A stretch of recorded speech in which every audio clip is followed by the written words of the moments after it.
their decision and we shouldn't tell them what to do. Mr. Nicholas Soames. Mr. Speaker, it's clear that the Prime Minister has considerable support within Europe in seeking a more adaptable, flexible and competitive economy. But will he reassure businesses in my constituency and elsewhere that the casting of the veto will have done nothing to prevent his ability to drive forward that agenda in Europe? I think what last night's meeting proved is that actually there is a very strong and growing consensus for action around the European Council table on the issues of competitiveness. I mean, British ministers, and to be fair to Labour, British ministers for the last 20 years have been going to Europe arguing for completing the single market, deregulation, lifting the burdens on business, and all of those issues. And we've always had strong supporters in the northern liberal countries, as it were, but we've come unstuck when it comes to other countries. What you see now, I think, is really strong support, partly because the centre-right is in power in so much of Europe for this sort of agenda, and we can certainly drive it forward. Mr. Stuart Hosey. Mr. Speaker, the Joint Ministerial Committee Memorandum of Understanding on EU policy says that ministers and officials from all of the devolved administrations should be involved in discussion with the UK Government on the formulation of UK policy. Can I ask the Prime Minister what discussions he or his officials had with Edinburgh, Cardiff and Belfast in advance of the European Council meeting? Well, as the honourable gentleman knows, there are arrangements for these things, and actually this government has been very generous in making sure, for instance, on fishing quota negotiations, that the Scottish administration was fully involved. But I have to say to the honourable gentleman, I thought he wanted to leave the UK altogether. And if that's the case, he'd have to seek access to the European Union and also seek access to joining the euro as well. So I think he ought to read this treaty and work out whether he wants to sign it. Perhaps when he's made up his mind, he'll be able to tell the Labour leader what to do. Mr. Edward Lee. The Prime Minister said this afternoon that if necessary, we will take legal action. In asking him what actually would trigger that legal action, is not the problem for the majority is that if they stretch the European institutions to achieve greater compliance, the minority might be tempted to stretch European institutions to achieve greater independence? I think the conditions are very straightforward. As I said, we want them to sort out the problems of the euro. We want them to stick to the fiscal union and not go into single market issues. If they were to go into single market issues and threaten Britain's national interest, then of course we'd act. And it seems to me that is a much more sensible approach than taking an alternative path, because all the while we're going to be maintaining some leverage over this organisation outside the European Union to make sure that it sticks to the job it's meant to do. Mr. Nick Dakin. Speaker, what, in terms of content, is not in the EU treaty as a result of the Prime Minister not signing it?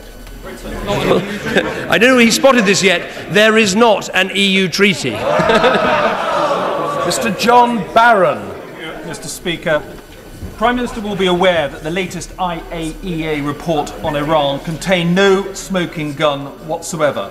Given that the sabre-rattling and sanctions from the West have served nothing but to increase the position of the hardliners and have failed to date, as illustrated by the fact that Iran is thinking of bringing forward the deadline for the oil embargo, is now not the time for a fresh approach, which should include ruling out the option of force? I listened very carefully to my honourable friend's question, and indeed I listened to him carefully on the radio making this case this morning.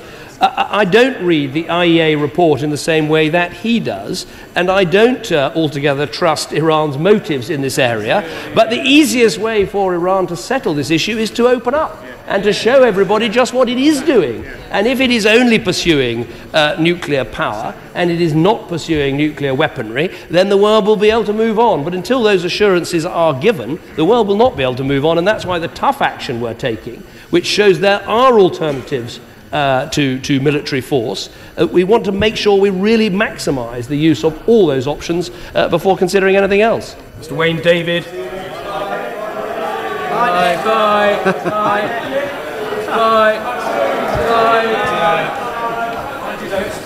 Can I ask the Prime Minister to explain to the House? Can I ask the Prime Minister to explain to the House what is the difference between a veto and an opt-out? Yeah. There's a very important difference, which is if you look at what happened with Maastricht, for instance, there was a European Union treaty which Britain was a full signatory to, but we opted out of certain parts of it. But we were still subject to a huge amount of additional EU law. That is why there were so many agonised debates in this House about whether it was a good thing or a bad thing. The same can be said about all EU treaties. The difference with this is there is no EU treaty. We're not going to be putting something in front of the House. There's not going to be anything voted on, so it won't affect the UK. Mr. Steve Baker. Speaker, could I draw my right honourable friend's attention to the initiative for a free and prosperous Europe launched yesterday with the support of think tanks and NGOs across the continent, which in a nutshell asks the EU to stop centralising power and instead build prosperity on liberty and responsibility. Can I say to him that there is appetite across Europe for the kind of policies that his government is advocating? Does he share my hope that the leaders of the European nations might abandon their outdated ideology of centralisation and instead follow him? I'm very grateful for my honourable friend's comments, and I'll certainly look at the report that he mentions. Look, I think we have to understand in this House that 17 members of the European Union have opted for a single currency. That was, if you like, the big moment when different parts of Europe were going to take a slightly different path. And they, even in spite of its difficulties, they are fully committed to trying to make it work. I think we have to respect that view they've taken. As I've said, allow them to go on and do some of the things that can make sense of the Eurozone. It's not the choice that we are making. We are making a different choice. We want a competitive Europe. We want a trading Europe. We want an open Europe. But we don't want a more centralised Europe. And that, actually, not signing this treaty, not having an EU treaty, helps us down that path. Jeremy Corbyn. Thank you, Mr. Speaker. When the ministers discussed the situation in Iran, was any concern expressed about the bombings and assassinations that are going on now and the military build-up in the area, which clearly leads to much greater tension? And will he think again about the suggestion made by the member for Billericay that there be a renewed diplomatic initiative taken either by Britain or by the European Union to try and build relations with all the power structures in Iran rather than head down this very dangerous road towards a war?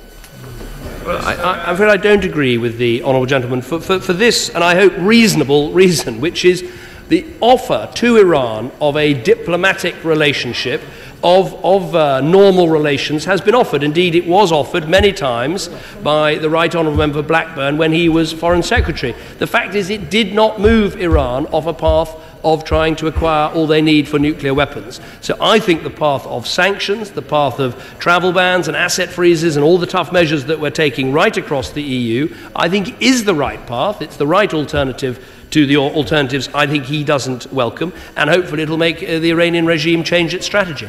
Anne Main. Mr. Speaker, in response to my honourable friend from Wokingham, the Minister for State said in December that we understand why those countries want to use institutions, but it's new territory and raises important issues we'll need to explore with our colleagues in those other European countries. And today, my right honourable friend has said there are legal implications as a result of the discussions he's had. Does he share my concern that by invoking the institutions, we may well end up on a jaundice and jaundice type legal squabble with European courts of justice that will actually end up not going in our favour? That's not my concern. I mean, my concern is, look, clearly there are uses of the EU institutions that are already sanctioned by existing treaties, which we couldn't possibly object to. But this agreement between the 25 countries goes further than that. It does raise legal concerns, so we're right to raise them, and as I say, use the leverage to try and keep this new organisation on the straight and narrow fiscal union rather than moving over into the single currency. I don't really fear what she says, because of course people can take cases to the European Court about what has been signed, but it's not going to drag Britain into a treaty that we're not part of, and that's one of the other advantages of not having signed the treaty. Mr. Graham Stringer. The Prime Minister was right to veto the treaty because it was against this country's interests.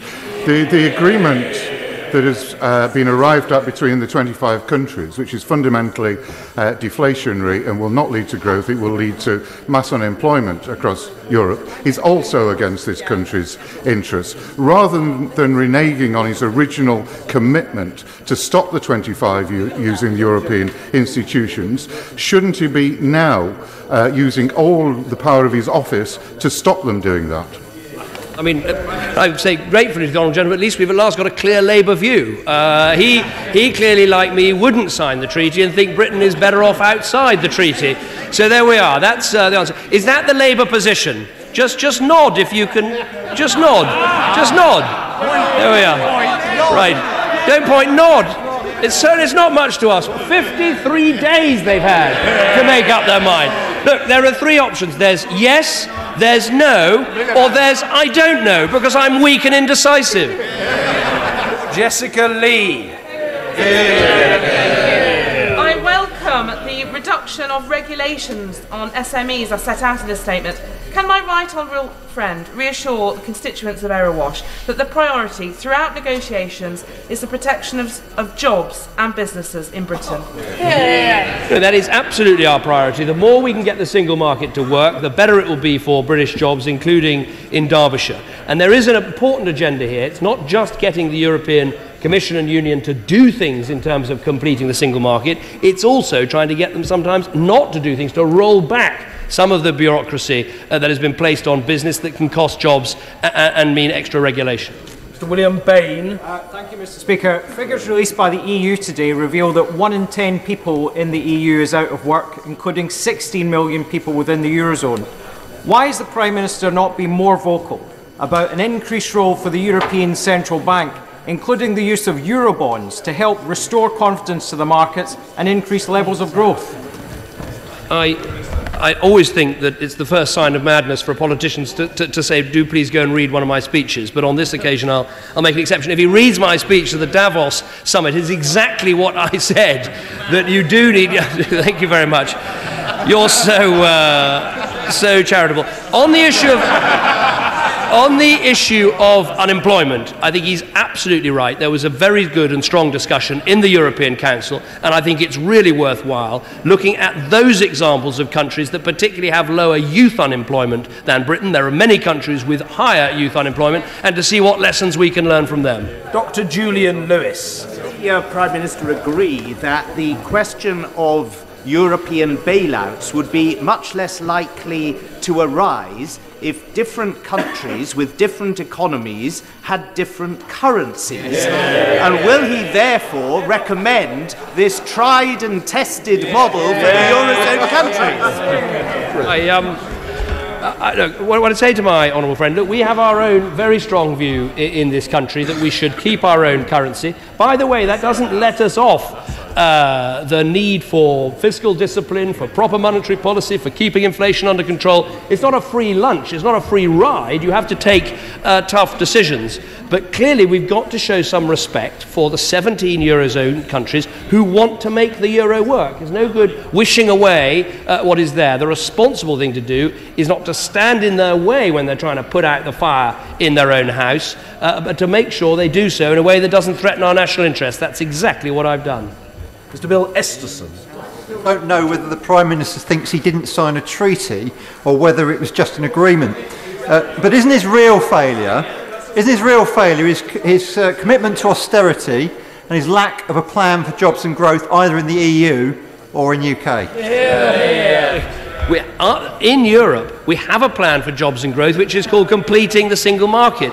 The question he has to answer, and his leader has to answer, is here is the new treaty that's being proposed. 25 countries are going to sign it. Britain isn't.